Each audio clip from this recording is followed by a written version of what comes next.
Florida LTAP webinar. My name is Stephanie Lewis, and I will be moderating today's webinar. The Florida Local Technical Assistance Program, or LTAP, was founded in 1984, and for over 35 years, we've been following our mission to improve the skills and increase the knowledge of local transportation workforce and foster safe, efficient, and environmentally sound surface transportation systems.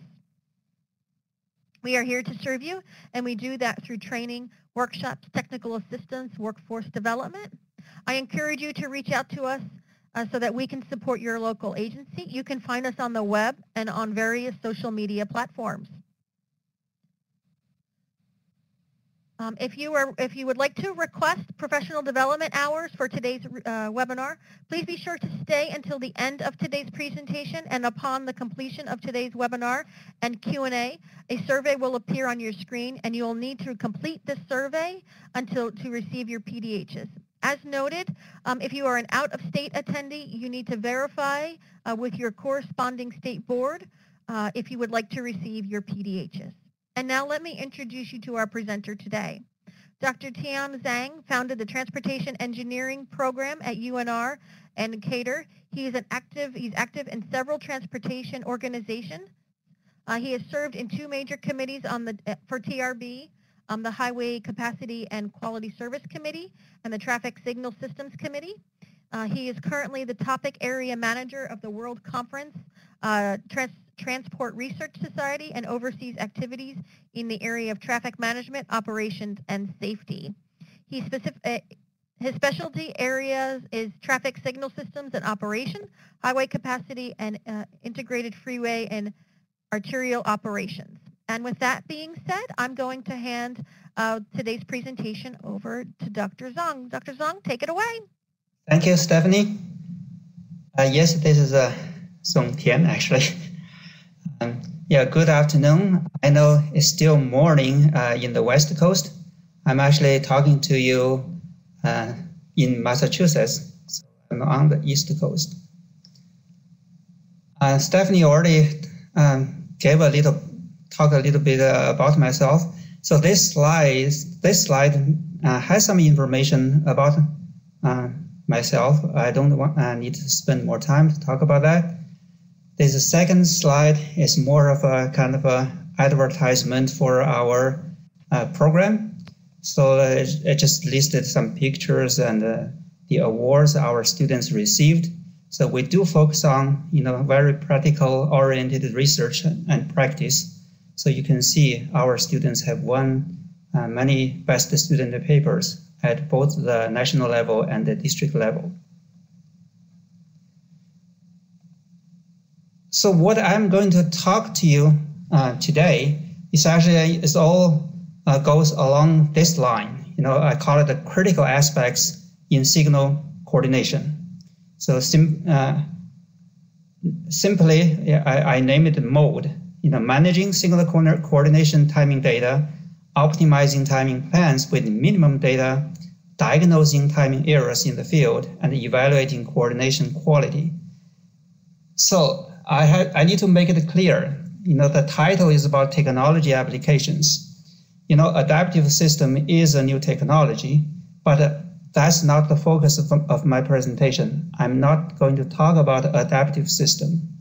And also, I'm not going to talk about isolated, fully actuated intersection operations. So my focus is mainly on traditional coordinated systems.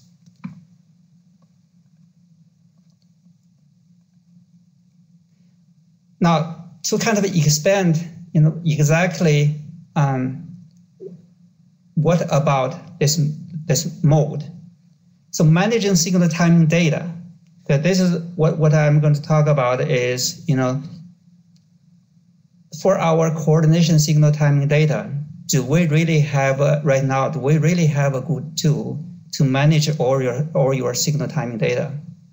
The second part is about optimization. The way we have been doing signal timing is, go to do the traffic counts, build the model, develop the model. Can we, do some optimization, develop a signal timing without counting the cars? So that's the kind of focus of the second part. And then the diagnosing timing errors. So if you really worked on signal timing, you know many times things will not go as you planned. So how do we quickly, easily identify those errors in the field? And then the last part is about evaluation. You know, how do we know whether after we do a signal timing, how do we know we have done the best job? How do we evaluate, or for the current operation, how do we evaluate really the quality of signal timing?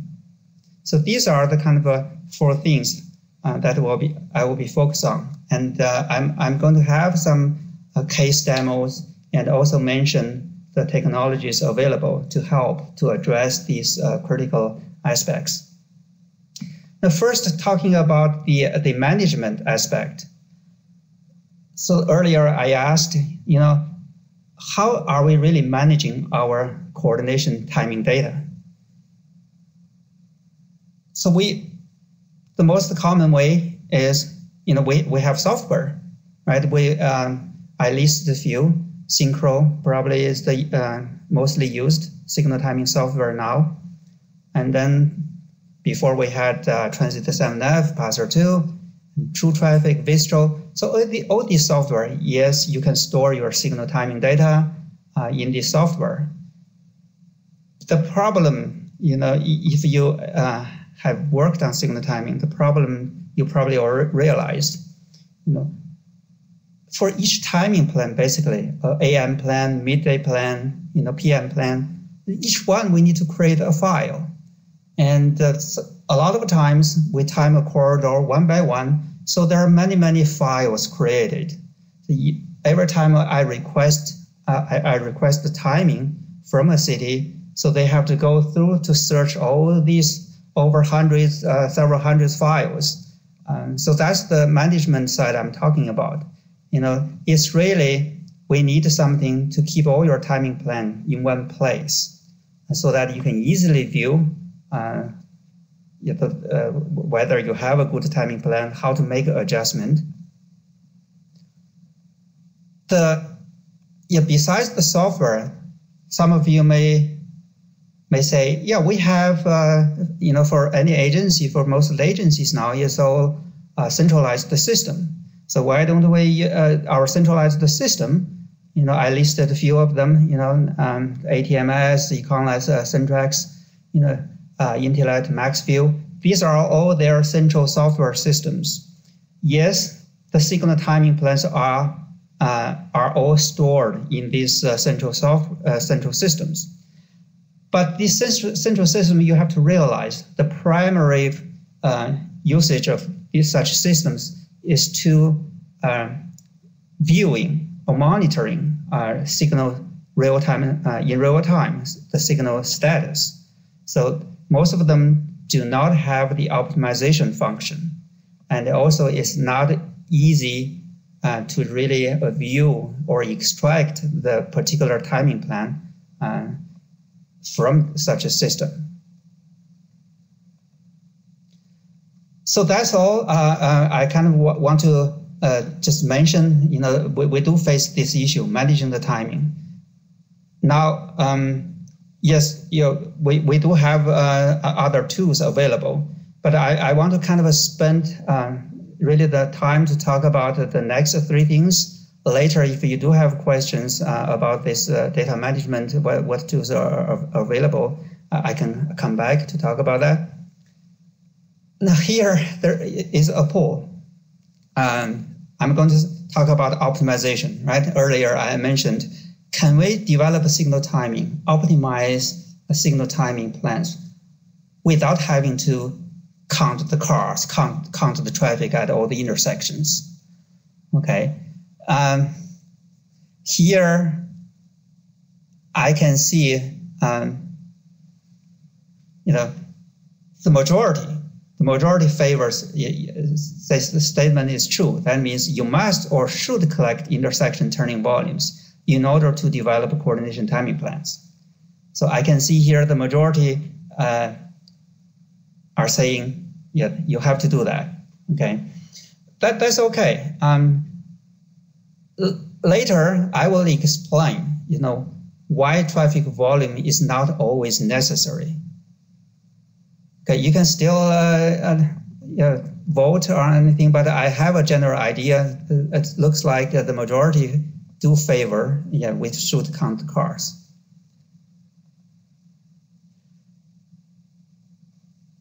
So I will talk about my point of view. So my point of view is no. So you don't have to always go back to count the cars, count the volume. So the justification is I kind of categorize our signal timing work, into different levels. You can see here, okay, level 1, level 2. So level 1, I call it fine-tuning. Okay, fine-tuning means the signals are already running some kind of coordination plan. So why do we need to retiming? It's just because maybe the existing cycle and splits are, although they are mostly good, but progression is poor because the phasing sequence or the offset is not at the optimum. So this is one of the reasons we need to retime the signal. Or the existing cycle is good, but some intersections experience major volume change and phase splits needs to be adjusted. Okay, so I call this level 1 is really the fine tuning. And if you really think about any major metropolitan area, I would say probably 80% of the signals belong to this category. So it's a retiming. Okay, the level 2 is a new timing. So new timing, I mean these things. The signals are running coordination, but you need a new cycle. So your current cycle can no longer serve maybe the increased demand. Okay, so therefore you need a new cycle, you need a new split, phase splits. Or the signals are completely currently running free, no coordination. So we need to develop a new coordination timing plan. So this is really I categorize it as a new timing, so level 2. I talk about, okay, our volume is really necessary. Okay. First, when we develop signal timing plans, what we really need is actually you need to figure out what cycle you should use and also the phase splits. Okay. So the volume and the geometry is just kind of an interim variable. You collect volume, code the geometry so that you can figure out what would be the best cycle and best phase splits. So that's, to me, the purpose of collecting volume, what it is for. As I mentioned, more than 80% of the signals are probably signal timing work is retiming. So there already exist cycle and splits. And this is another thing I can say that, probably you don't want to suddenly change the cycle length. Even if it's a retiming, you don't just suddenly change the cycle length. Why is that? Because if you change the cycle length, you may have crossing arterials. Right, the crossing arterials are also coordinated, and it's going to impact the crossing arterials. So it's a lot of work. And also sometimes, your cycle length is more of a constraint by pedestrian crossing. A lot of cases, our cycle length is not driven by the demand, by the volume, but by pedestrian crossing. You got a wide street, even your traffic volume is low, you still need a very long cycle to handle it.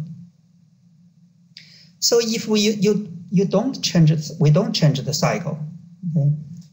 If there's no need to change the cycle, and then I would say most of the existing splits are good. If they're not good, you probably have already heard people complaining, your splits are not reasonably allocated to each phase. So some phases, the queue just cannot be cleared. So probably you have people already called you. Or if you just really maintain your signal system, you should always, kind of go there to look at it to see whether the phase split needs to be adjusted, so that at least, if the intersection has enough capacity, each phase by the end of green should clear the queue. So as I said, if you don't want to change the cycle, and most phasing splits are good, but the sequence and offsets are not optimized. So just based on the information you have, you can do the optimization.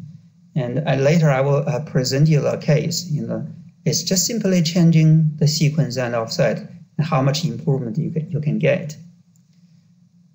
Now the last point is, okay, let's say we do not have good information, but how can we still obtain the phase split, a good estimate, get a good estimate on the phase splits? So the controllers, now the controllers have all those advanced features. They can log a lot of the information. So this is something, most of you probably have heard, even though you may have not used so far. It's called automated signal performance measures. The FHWA is really promoting implementing such a system. So such a system, there's a function. It's called a split monitor. It actually records many days. You can pick up any day, look at different time periods. So this is one intersection. You can see the one intersection is in Las Vegas. It's phase 3 westbound left turn. And you have, it shows 3 different timing plans, the AM, midday, the PM peak. You can see the phase split. Okay, it's all logged. Then you kind of have a sense, okay, is the split a good split? So you see in the AM a lot of early return, so the phase split is plenty. Versus in the midday, there's some early return, and also there are a lot of max out. The same for the PM. So there's an indication, maybe particularly PM, you don't see many early returns. So in this case, maybe the split is tight, but you have to also look at other phases, not just one phase. With this kind of a phase split history, again, you can come up with a pretty good estimate on the phase splits. Now this is just for another phase, which is the eastbound through, okay? Just the information is similar. So what I'm trying to say is, to obtain the phase split information, you don't have to always go to count the cars. And then some people may say, well, without volume, what about the queue? I won't be able to know how long the queue length would be. So queue length is critical when we do coordination, develop signal timing plans. We want to make sure if there's a long queue, we want to clear the queue before the platoon gets there. So that's the general idea about the queue length. So my point is, the queue length you can always go to observe. Okay, fine-tuning is always a part of it. So later you are going to hear that I'm emphasize a lot on field fine-tuning. Instead of spending a lot of effort counting the cars at the beginning, building the model, and I would certainly encourage people to spend more time actually during the fine-tuning process. Okay, during the fine-tuning, when you drive through the corridor, you are going to see the queues.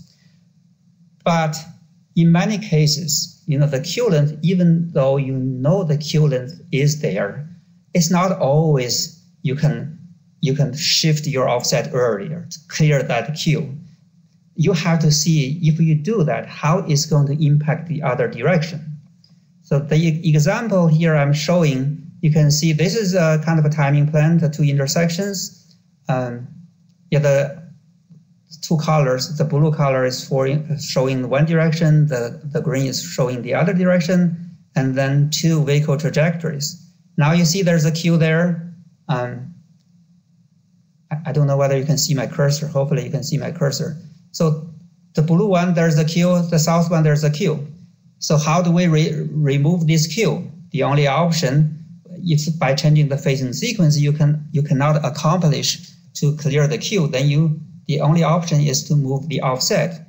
You can see the intersection number 2. If I want to clear the queue going down, that queue, I have to move the offset earlier of intersection number 2. Then if you move intersection number 2 offset earlier, so the queue in the blue direction is going to get worse. So it's not always you can do that. Of course, if you know one direction is clearly the peak direction, you can do that just to sacrifice the other direction a little bit. But if you got a balanced traffic in both directions, you move try to remove the queue in one direction, most time it's going to affect the other direction.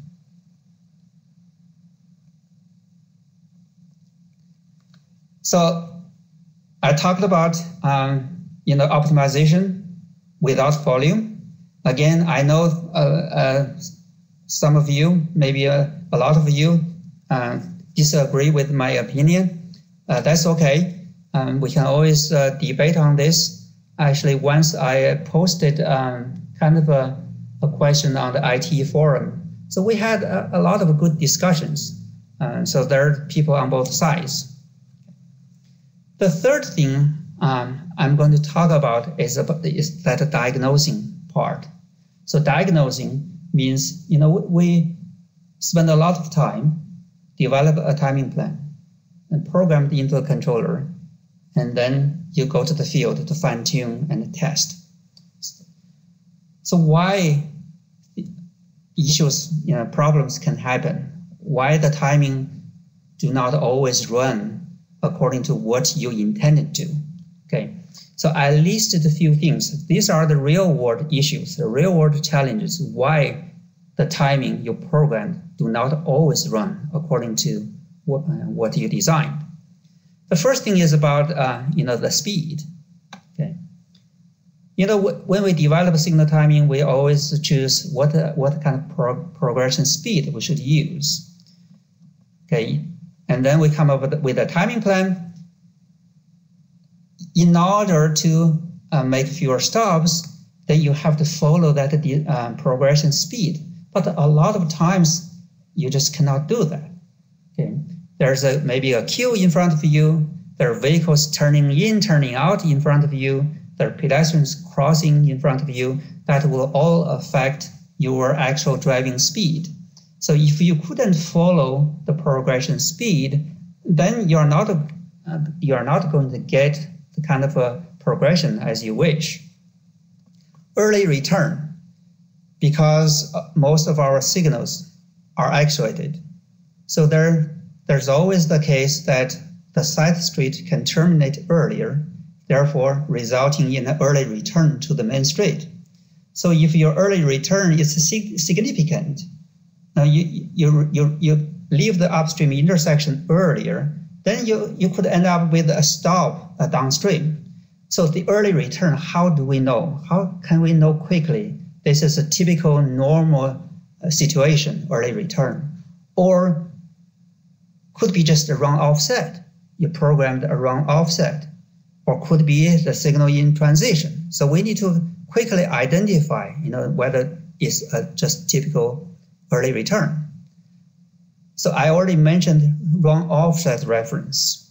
You would think, how this offset is a simple concept. How can you make a mistake on that? So in fact, through working on the signal timing at different places, I found out offset reference is one of the most common mistakes that people made. So why you can make a mistake in terms of offset reference. we have controller vendors. They have different ways of defining their offset. Okay, I just want to give you two examples, two cases here. The coordinate phase, is phase 4 and phase 8, east-west. Okay, so there are two ways of referencing offset. This is the same timing plan. If you're referencing to TS2, we call TS2 first green, so the offset is 40. But if you're referencing to begin of green, phase 4 and 8, so your offset is actually referencing starting here where phase 4 starts. So that's 66. It's the same timing plan. So you think about it, if your referencing point actually you made a mistake on that, so obviously you do not have a correct timing plan implemented. So that's the offset issue. With signal going out of coordination because of preemption by emergency vehicles. Okay, the emergency vehicles, by the time you get there, it's already gone. But the transition, the transition caused by preemption can take at least 2 cycles in most cases, 2 or 3 cycles. So that means if you have a pretty long cycle, it could be 5 minutes, 10 minutes. But by the time you get there, you don't see any emergency vehicle. So how do you know it's in transition or a mistake on some of the other parameters such as offset? Okay, so these things you have to quickly identify. Pedestrian crossing. When we develop a signal timing plan, we have 2 choices. In order to use a shorter cycle length, you don't have to provide the split that can accommodate the pedestrian all the time for the crossing, for the side street. In that case, if this is the case, somebody press the button, your signal will go into transition. Okay, so these kind of things, when the transition is over, certainly you don't want to make adjustment when the signal is still in transition. So you have to wait until the transition is over. Okay, so you need to quickly identify when the transition happens, when it's over, then you start to drive and make adjustment. Lost communication. So we have a lot of constructions going on. Somebody just cut the wire. You lost the communication. In that case, you lose the communication with the central system. So your signal go out of coordination. Clock. Okay, clock is becoming a lesser issue now because most of our signals are connected to the central system. But we still have a lot of signals out there in the rural area on the state highway that are running on a local master.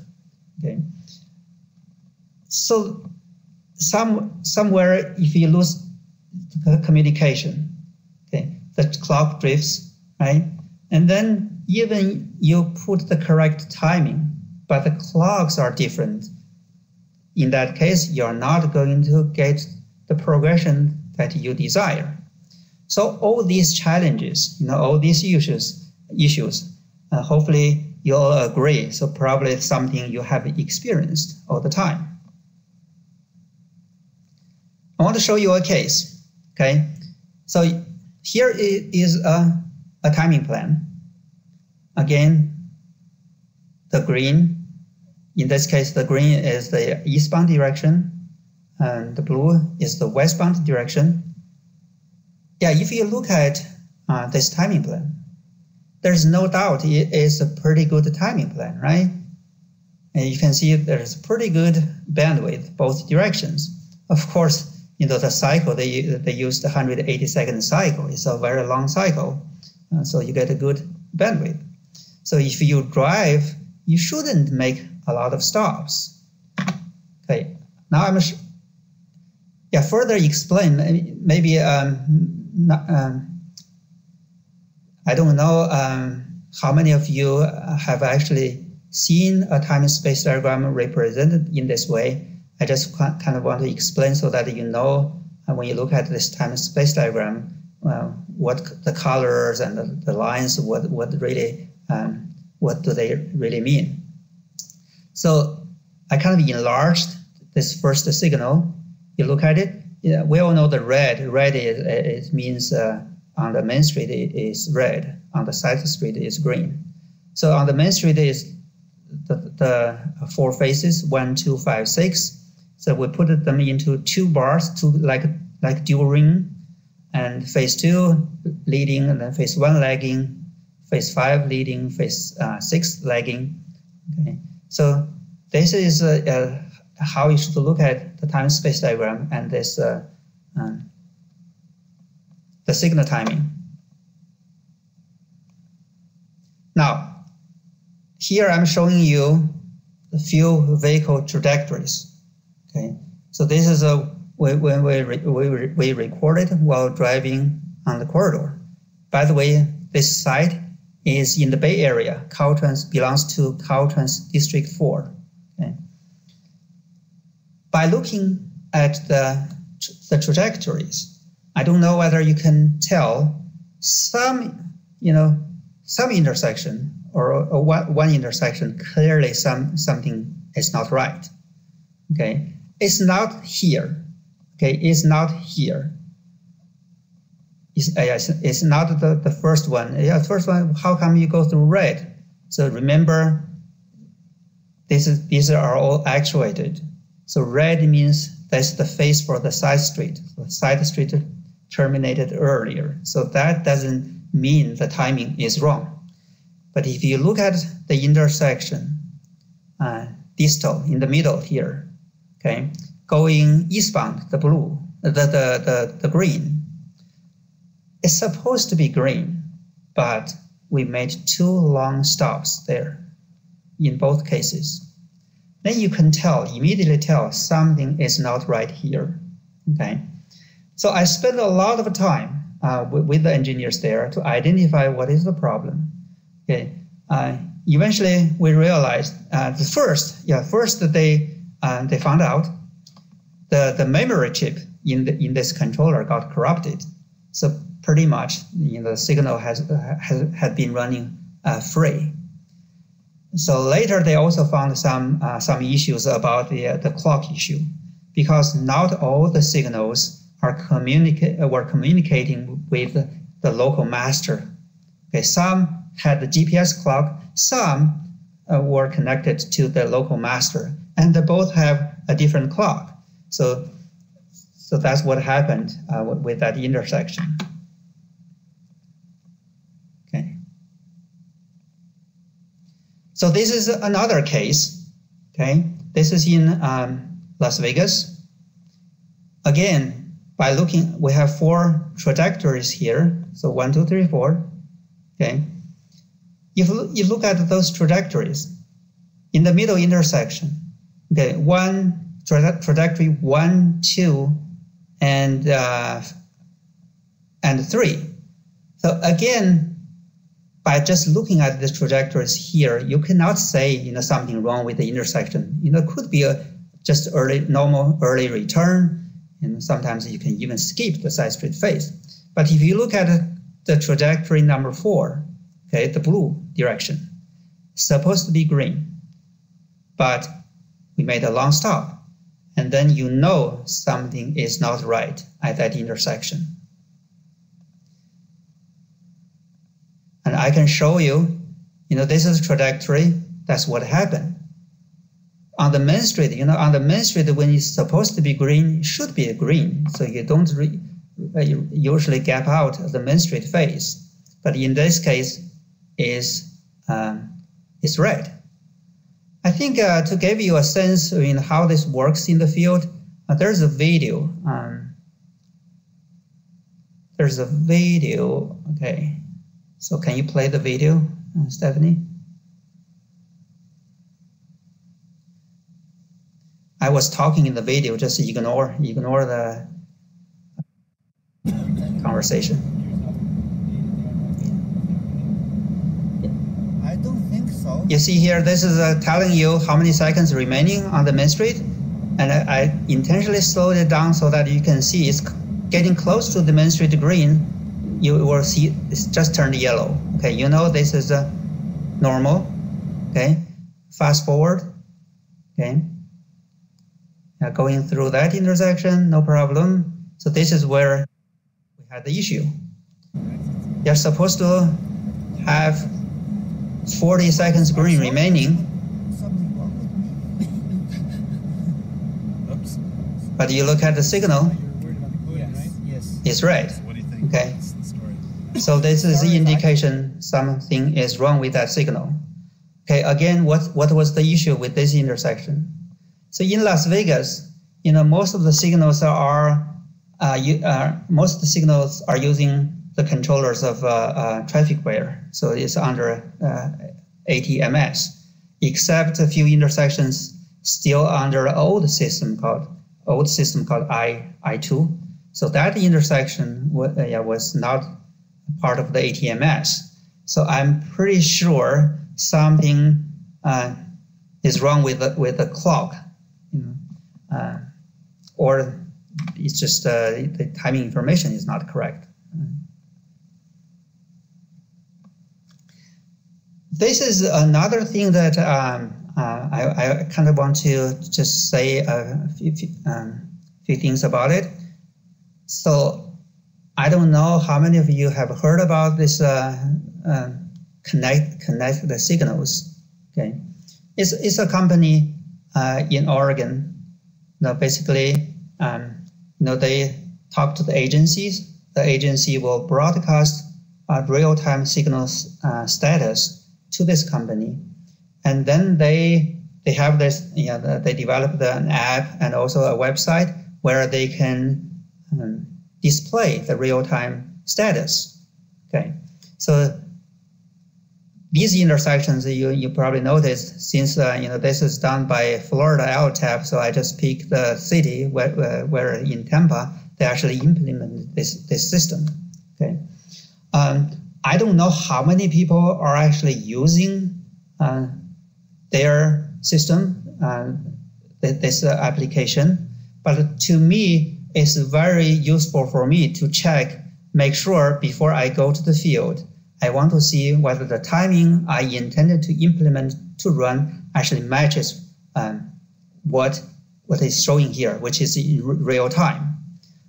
Okay, central system does that, but not everybody can access the central system, particularly if you are a consultant. You cannot access the agency's central system all the time. Plus, if you log into, even you have the permission to log into their system remotely, and the latency is pretty significant. For example, I can log into the ATMS in Las Vegas from Reno, but I noticed there are at least like 10 seconds or so latency. Versus this connected signals is pretty actually fast. It's almost real time. So there's a YouTube video. So there's a link there. You can click that video. So I basically, in that video, I show you three things. One is a central system. One is this connected signals. The other is our kind of emulated signal controller, so that I can compare. Okay? I can compare whether my timing matches what is currently running. So the last part, okay, is about evaluation. Okay, now everything is performance driven. So we talk about performance measures all the time. So signal timing is the same thing. So what are the performance measures that we use to evaluate the signal timing? So far, these are the things we mostly use: travel time, stops, delay, sometimes queue length and capacity, fuel consumption. But in terms to judge the quality of signal timing, particularly coordinated signal timing, there's really no established criteria yet. Okay, we have some rule of thumb. Look at what is the percent speed versus your actual speed versus the speed limit or free flow speed, percent stop, So through these, we kind of make a judgment whether the signal timing are running good or bad. And also, when you look at the signal timing, there are a lot of influencing factors, such as, cycle length. Obviously, using a very long cycle is going to benefit the main street. You are going to get a better run, a better result on the main corridor. And also spacing. Spacing is another factor. So if you worked on signal timing, you probably realized if the signals are very closely spaced, it's very difficult to coordinate them and get a good result. So I would say these are the physical challenges. You cannot really do anything with it. So it doesn't mean sometimes you didn't get the result you want, doesn't mean you didn't do a good job on your signal timing. It's just the nature of the arterial. Your spacing is too short. Okay. And of course, the other major influencing factor is traffic demand level. If you get a very high traffic volume, oversaturated, no matter how well you work on your signal timing, you still get a poor travel time run result. Okay.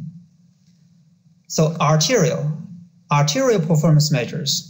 Okay, why arterial performance measures are important? You think about it, besides freeway, the arterials play a major role in our transportation systems. So nearly 40% of the total VMTs are carried by these major arterials in urban areas. Now, performance measures so far, I would say, on the freeway side, is relatively more mature. Okay, we have certain criteria. What's the travel time based on the speed? So we kind of give indication of the performance. But if you look at the arterial, arterial is not just your travel result, or it's not just the traffic demand, and there's a signal timing factor behind it. Okay, again, if you look at how do we really judge whether the signal timing is good or bad, we really don't have established performance measures yet. Okay, some people say, well, we have arterial level of service in the HCM, so that kind of indicates the performance of arterial. But I want to kind of talk about just the difference between the arterial level of service in the HCM versus, I call it, the quality of signal timing. Okay, the similarity for arterial level of service, the primary measure that is used is called a percent free flow speed. Okay, and based on that, you reach to either level of service A, B, C, or D, like that.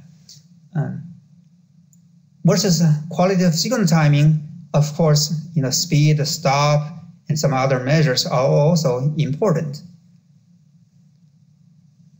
Now, in the HCM level of service, okay, so I don't know how many of you actually use the HCM procedure to analyze an arterial level of service.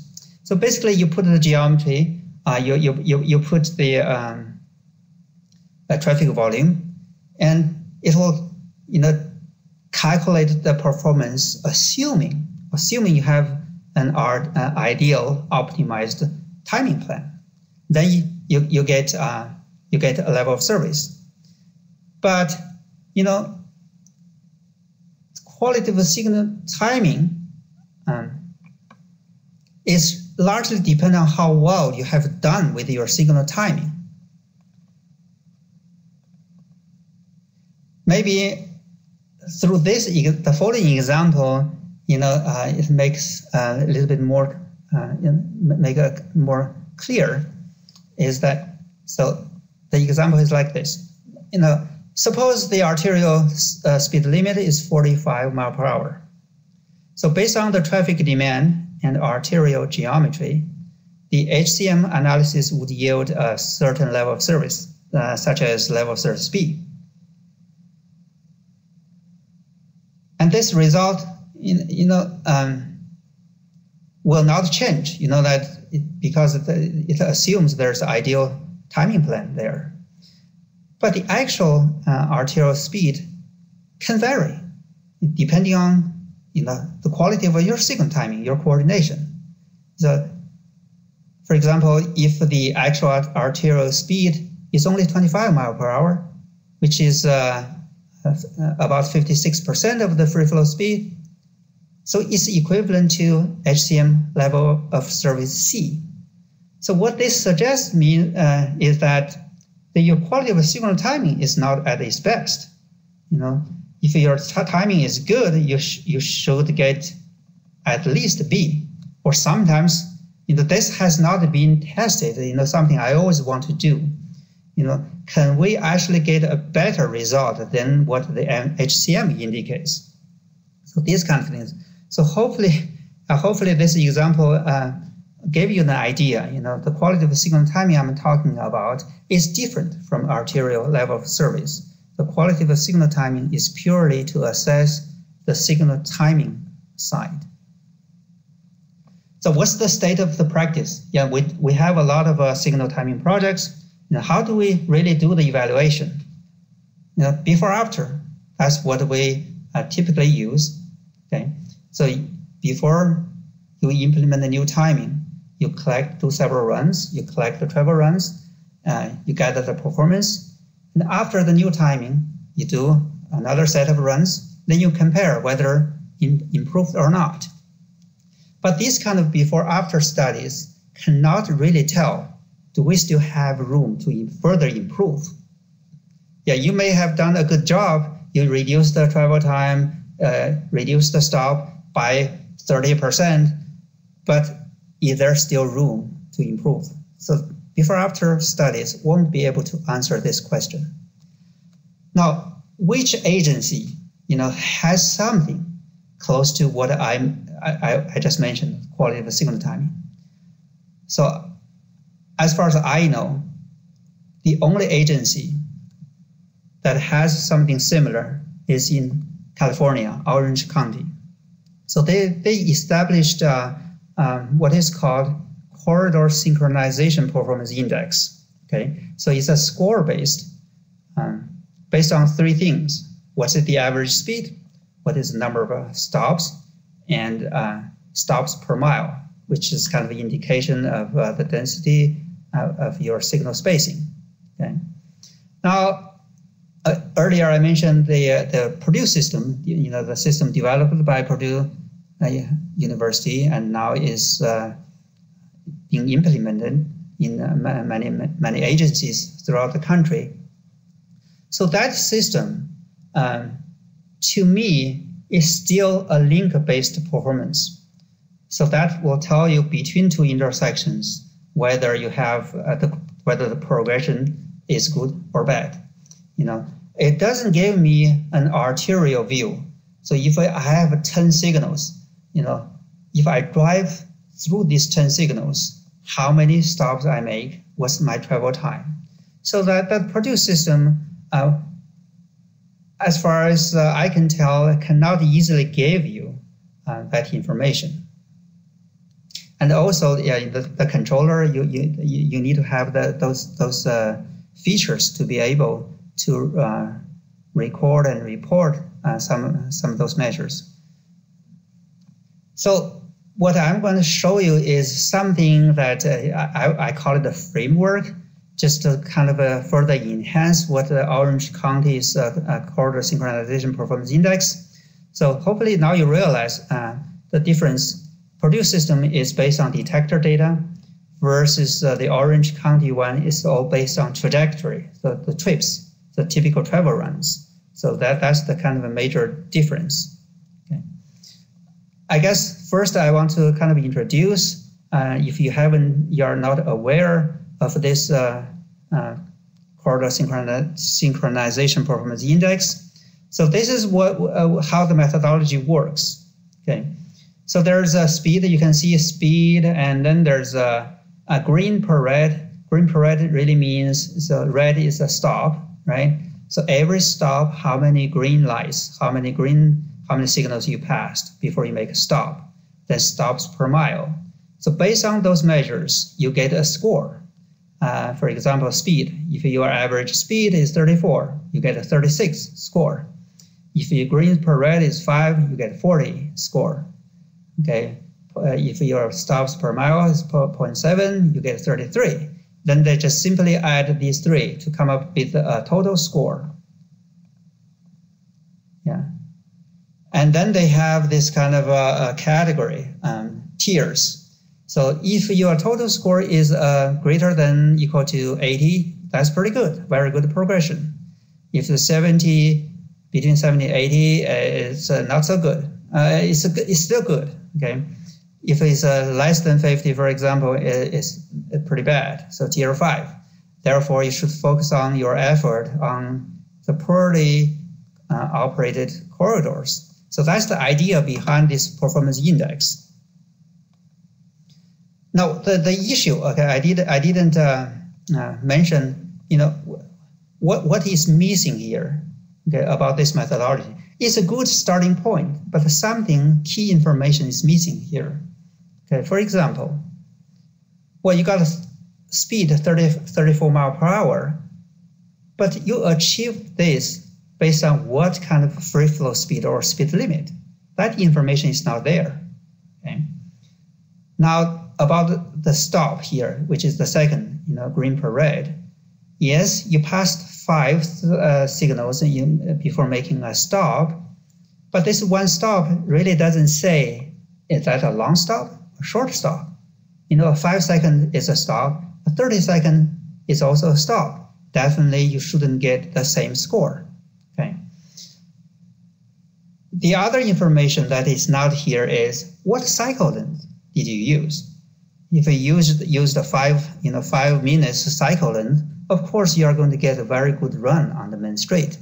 Okay, so all these things is not here. And the other one major factor is what demand level. Is that near capacity, over capacity? So you have to know that level, demand level. So all this is not here.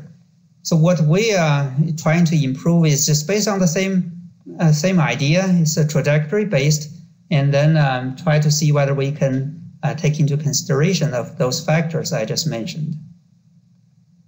So here is another case that I did for Caltrans District 8.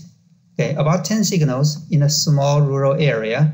Okay, this is their, I call it before timing. Okay, without just doing anything, by just looking at the time space diagram, I think a lot of you can immediately tell this is not a very good timing plan. Particularly, you look at the blue direction, right? There's no band. Okay. In fact, this was a work done by some firm. I don't know who did it. Okay. So the Caltrans engineers, they just felt that when they went there to drive, the coordination was not good. So that's why the reason they gave me this case. And I believe, I don't think this is the timing plan they intentionally implement. Something, I suspect something went wrong during the implementation and fine-tuning process. Okay, so based on this, of course, we did collect the trajectories. You can see, we lay the trajectories on top of the time space diagram, and you can see going west, which is the blue, there are a lot of stops. Okay, going east, if you are lucky, you can go through by making one short stop. So that was the timing before. I'm going to show you in this case. Okay, we just purely optimize the phasing sequence and offset and then spend a lot of time in the field to make sure the timing plan we have is going to run correctly in the field. So, okay, before I talk about the after, so let me show you. Since we are talking about performance index, okay. So each trajectory, you can see here, this is Orange County's methodology.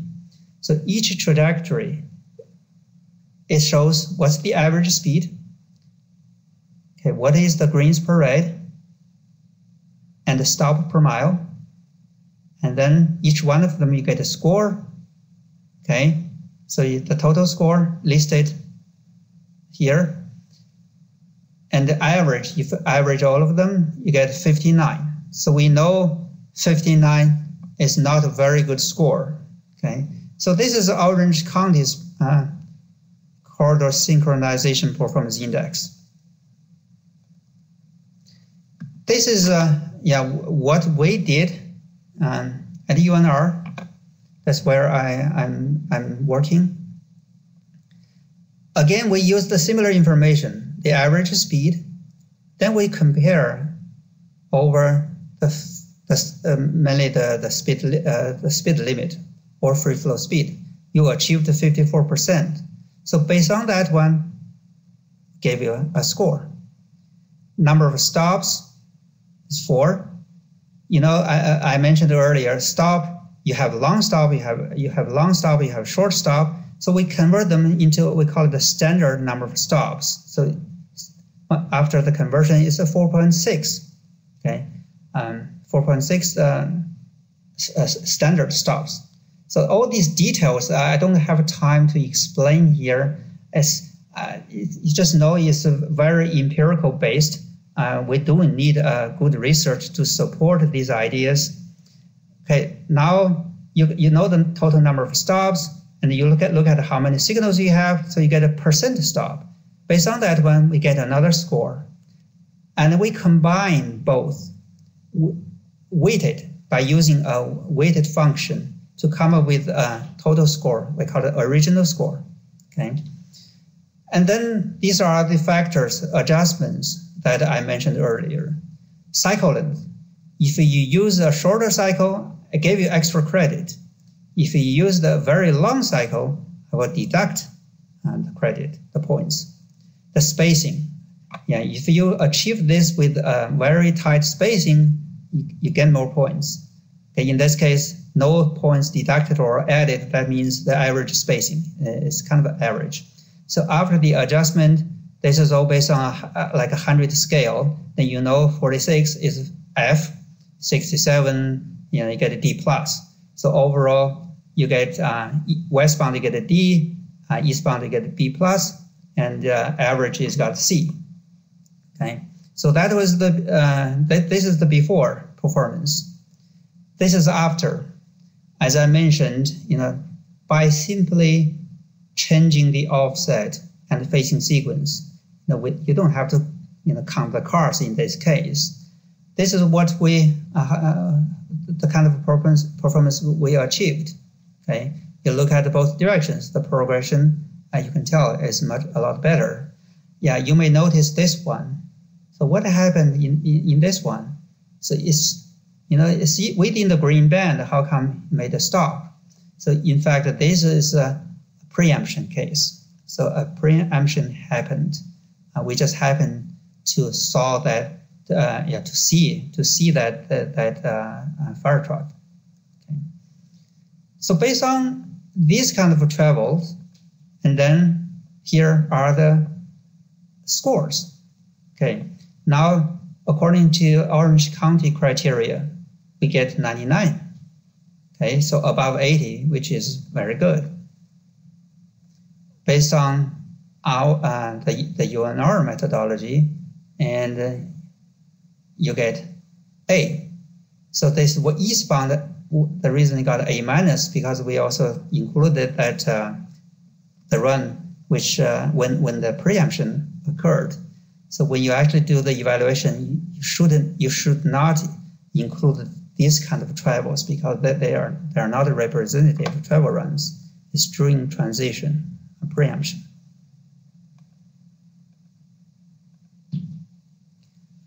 Now the trajectory, as you can see, I'm still pretty much focusing on some sort of a performance index based on trajectory runs. Now, how do we obtain the trajectories? Do we have technology instead of, we go there to drive all the time ourselves, which is time consuming? Do we have technologies available so that we can get these kind of trajectories? If you ever use a GPS, you are being tracked.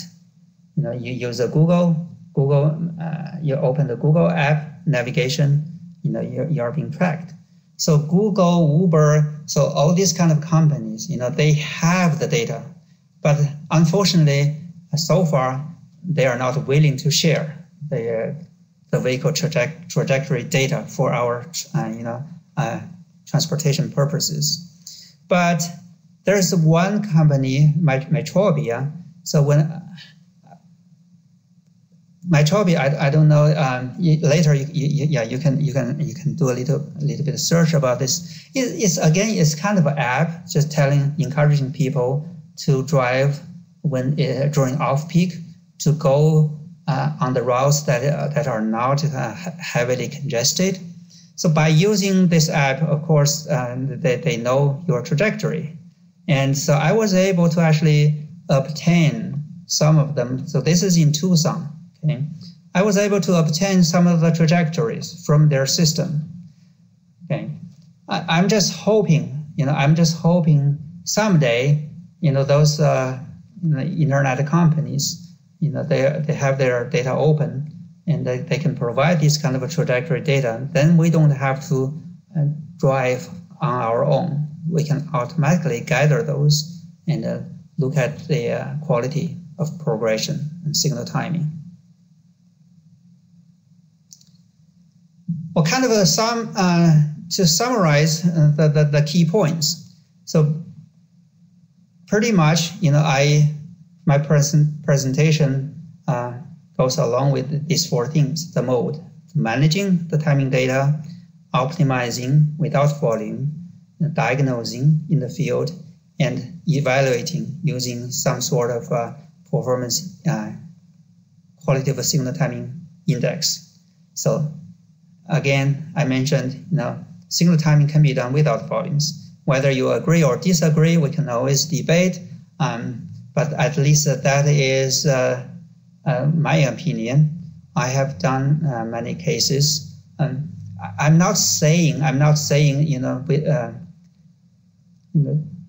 counting volume is wasting money or effort. Sometimes you do need to count the traffic, especially when you try to develop a very brand new signal timing. You have no idea what cycle to use. In that case, I'm not strongly against the counting the volumes. So probably even in that case, you count volumes at critical intersections. For non-critical intersections, like I said, most of the time the cycle or the split are driven not by volume but by pedestrian crossing. I said more efforts should be spent on the field diagnosing and fine-tuning. Okay. This is something I also mentioned earlier. Instead of spending so much time, effort, and budget on the early stage, counting the cars and do the modeling, and only spend a couple of days to do the fine-tuning, but that's not the approach I would encourage. So you know how important the fine-tuning is. If we do not have a commonly acceptable performance index, we still rely on before-after studies. And then I would say, when you show the results, it's better you show the GPS trajectories and the time-space diagram, so that I know, does the travel really match what timing plan? Okay, and also, no matter how many runs we make, how many data we collect, it's still limited, right? You do 10 runs, you think it's good enough, but it's still just a sample. Okay, if your budget and resource would only allow you to do 10 runs, you should really cover the travel runs at the beginning of the green, within the platoon, and the beginning of platoon, end of platoon, and after the platoon is gone, so that you have a very random, good coverage of all the samples.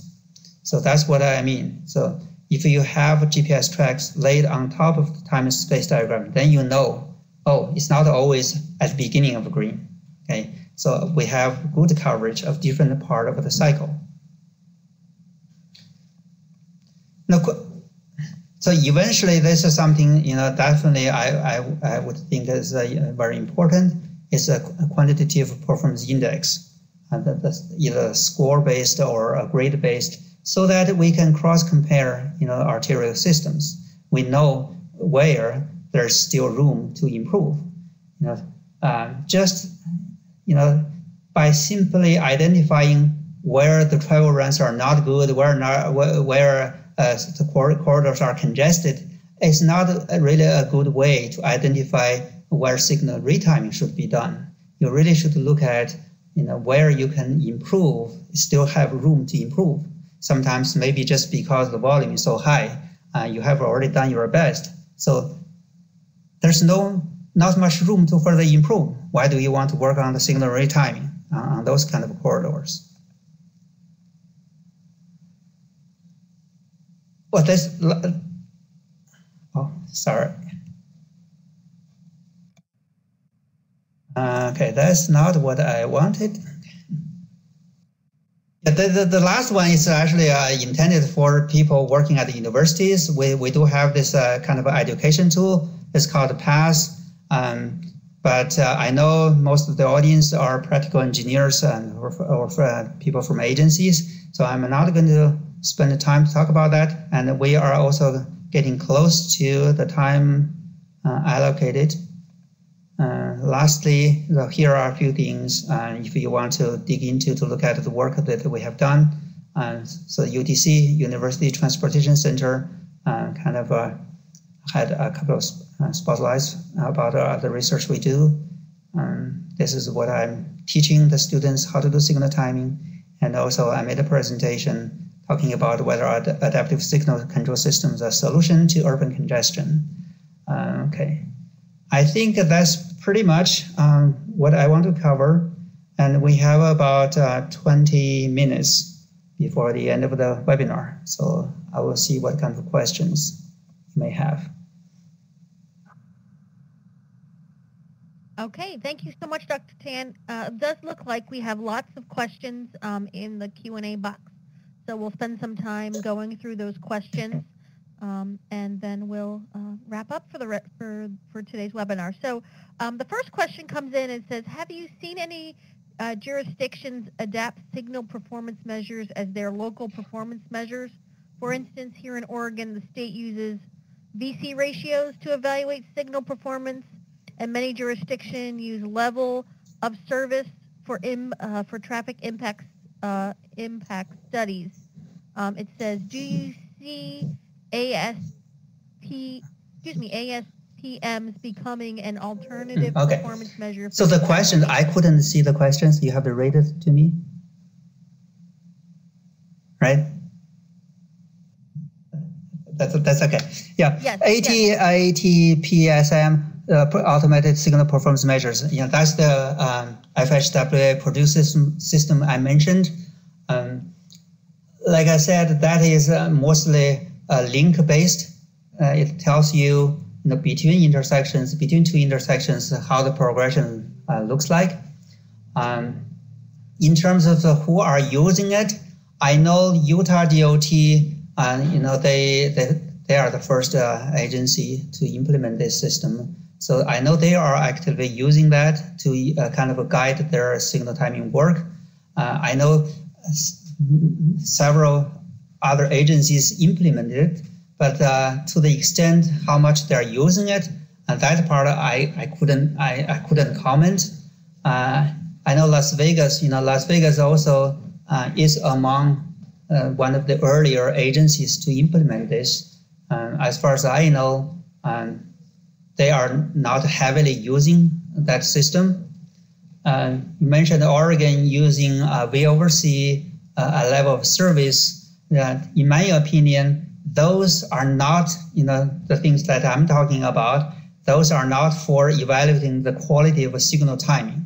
VOC is just the main factor is really the volume. Yeah, there's some signal timing information behind it, but VOC is also pretty much on an isolated basis. It's not really a corridor coordination based.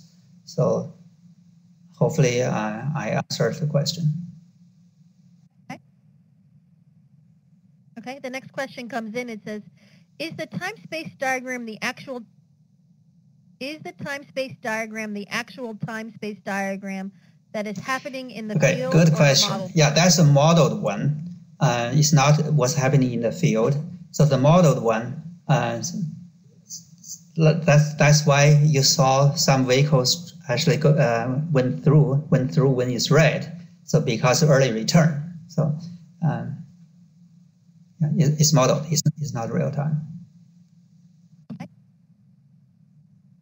Okay, the next question comes in and says, how about percentage of trucks and heavy vehicles? Percent of trucks and vehicles in terms of what? The impact or what? I'm not quite sure that's what the question says. And I don't remember at what point that question came in. So if whomever asked that, in terms of impact is the impact that just came in. So the impact of trucks and heavy vehicles in terms of impact. Well, if you have a lot of trucks, heavy trucks, you need to look at can they accelerate as quickly as the other cars? Can they travel at the speed as other cars? So your signal timing, definitely when you develop signal timing, you have to take into those consideration. So your speed limit may be 50, the truck but can never go that fast. Then when you develop your signal timing plan, you certainly have to use a lower speed. But this, I would say, is all kind of a judgment call, depending on what the percentage of the traffic is truck. Okay. The next question comes in and says, how is the CSPI correlated to LOS at the intersection? It's really not really directly correlated. LOS, like I said, is basically an individual intersection. You look at the level of service, as it may not even use what's the timing out there. You may be just some sort of optimized by the software. It's not the real timing. It's in the field. The corridor synchronization performance index, that is based on your arterial travel. You got an arterial, you just did the retiming, and you got 10 signals. You take a drive. You drive from one end to the other. So what is your average speed? How many stops you made? Based on that, you get a score. So they are not really related.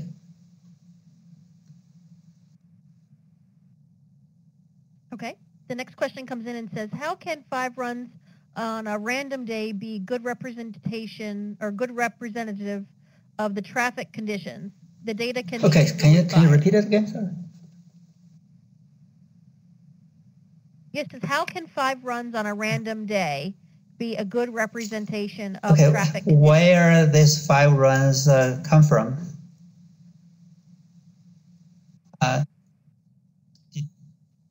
I'm not quite sure if we can get some. Yeah, 5 runs. When I made the presentation, sometimes I mentioned you need to do at least 5 runs to cover different parts of the cycle. But I'm not sure whether this is where the question comes from. Okay, we'll move on. We'll move on to the next question. It says, how does the system determine cycle length adjustment factor in UNR? So that will get into more details. I mentioned if you use a very long cycle, right? You use a very long cycle, most likely you are going to get a better travel runs on the corridor. But that doesn't mean you did a good job on signal timing. So if you use a very long cycle, longer than what is needed, you're going to get scores deducted. So if you want to know the